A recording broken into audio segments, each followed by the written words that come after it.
Late ang dating nitong si Jimmy Butler sa Golden State Warriors last season mga kaibigan, kung saan medyo nabitin po ang maraming fans sa performance ni Jimmy as Warrior. Kinabisado pa ni Butler noon ang GSW, kita naman natin sa pagkawala noon ni Steph sa second round ng playoffs contra Wolves last season ay hindi nagawa ni Jimmy na buhatin ang team nila.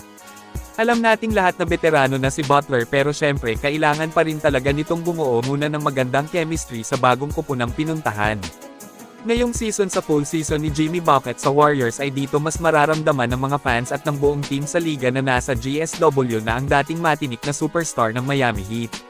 Sa madaling sabi ngayong season mataas ang posibilidad na mas makikilala pa ng marami si Butler at mas kakatakutan pa ito ng mga kalaban. Sa laban nila kontra Clippers ay kontrolado ni Jimmy ang lahat para sa Warriors habang walang Steph sa loob, pansing mas gumagana na ngayon ng mabuti ang leadership ni Butler sa GSW. Kung saan nakita nating mas kakaiba ang Dubs kapag siya ang may hawak ng bola o magse-set ng play para sa puntos. Napakataas ng basketball IQ ni Jimmy, may kakayahan siyang kumontrol ng laro. Isang superstar, kaya ano ba nga ba ang inaasahan natin na makita sa kanya?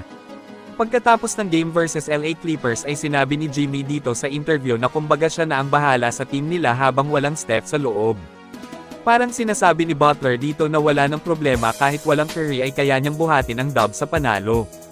Napag-usapan nga rin daw ni Jimmy at GP2 ang tungkol sa kung gaano nga daw po kalalim ang team nila ngayong season, na kung saan para kay Jimmy Buckets ang grupo nila ngayon ay kinakatakutan ng mga kalaban ng mga kupunan. Kayo mga kaibigan, ano ang masasabi nyo sa Golden State Warriors ngayong season? Mag-comment lang. Well, ibang klase talaga ang husay ni Butler, ito sipatin natin ng mabuti ang ginawa niya sa bakbakan kontra Clippers kaya nanalo sila.